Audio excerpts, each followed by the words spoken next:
I'm Edie Lush, and I'm here with Hub Culture at the Monaco Transition Forum. Gunter Pauli has just graced my presence. Thanks very much for coming along. I don't know, what a grace to be next to you. Thank you. So, you're the author of The Blue Economy, and we had a really interesting time on stage a few moments ago where you described some of the products that are changing or that have the ability to totally change the way we live. First of all, I want you to tell me about the diaper. And why the diaper? Well, being a father of 6 children, I'm a culprit of having polluted an awful lot, so I needed to do something about that. But I have the privilege of being the chairman of a company that is the largest bioplastics maker in Europe, and we're using cardoon, thistles, as a raw material. Very many people forget that actually making plastics is not so difficult. You have an oil, you turn into an acid, you have a sugar, which you turn into an alcohol, and an alcohol and an acid together gives you a plastic. I mean, we have to demystify this. So telling me that you need to have very complex technology to make this diaper is a thing of the past. I mean, it really is not that difficult. But the content that absorbs everything that the baby leaves behind is an absolutely critical component. And we're using bamboo, the sawdust of the bamboo. And as they know in Asia, the key thing is that you need to take care of the skin. No one wants a red bum of a baby, because that we know the rashes, the baby will cry and we don't sleep. Yep. So Japan and China uses charcoal made from bamboo. So we have these bioplastics with bamboo cellulose and charcoal, and if you have the baby's excrements with it, you can turn that into a black soil, a soil that is rich in carbon, 30% carbon, ideal soil to actually plant trees, fruit trees. So a baby produces 1,000 kilograms of this black earth per year. Incredible. That gives you the chance to plant 1,000 trees. Now, if you get 1,000 fruit trees, you get 50 kilograms of fruits in 10 years' time. So the beauty is that you're turning the cycle completely around, but the business model is the key. Instead of selling a diaper, you're giving it for free because you're selling a tree. And 10% commission on the tree pays for all the diapers you have given for free. Incredible. So it goes from the tree to a free diaper. That's one example you gave. You also gave a really interesting example of a ship with a kite that you're sailing. Tell me where that ship is going and why it's so innovative. You only have to see one of those big cargo or cruise ships leaving port. As they're leaving port, they're behaving well and using very clean fuel.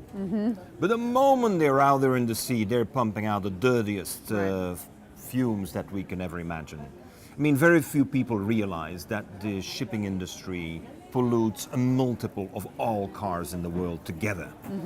And it's not surprised they hopped out of the Paris Agreement and not in there. Right.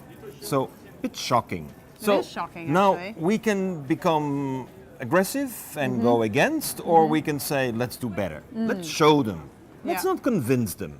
Let's show them we can do better. So a team of great engineers from Switzerland put their minds together and created this boat that operates with seawater, that thanks to solar is converted to hydrogen and filling the batteries. But you don't always have the solar available, and you may run out of hydrogen as well. And therefore, the third power is the kite. Now, a kite is an amazing thing because 40 square meters of kite in the air gives you enough pulling power to pull this boat of 100 tons, so 40 square meters. So what we realize as well is if you're going all the way up at 800 meters, you have wind forever. Always. There's always wind. So while we have too many people saying there's not enough wind, well, that's because they only went to 50 or 60 meters high. You should go to 800 meters, you always have wind. And so the robot in the kite allows you to continue to generate. Now, if you can do that with a kite and pull a boat, you can power any coastal city in the world. Anytime. The beauty of the system is that actually when you're having the hydrogen plus the kite, you have all the power you need, but you're producing drinking water. And if you have power in drinking water, you can take care of food. So What we're basically saying is if you have an island, do you have sun?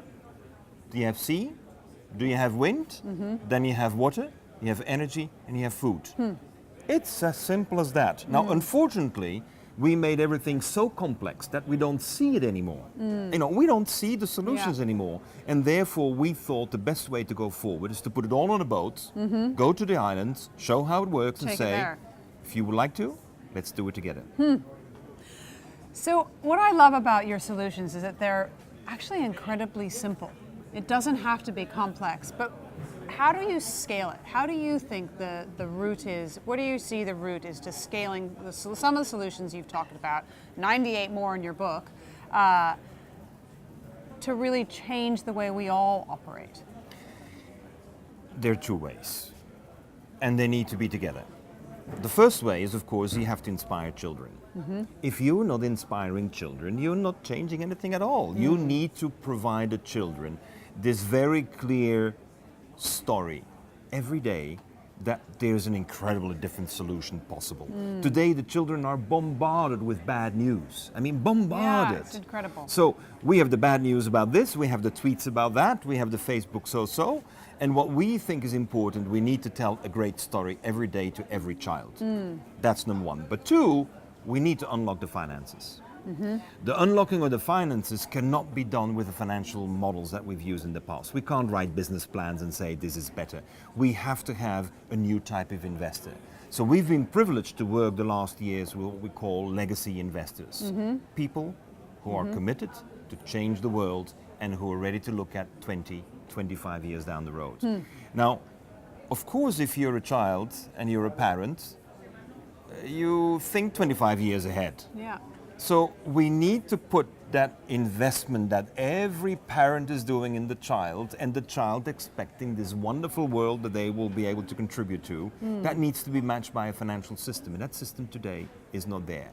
It's cryptocurrencies, it's about the opportunity to have high returns with high risks, where money makes money on money.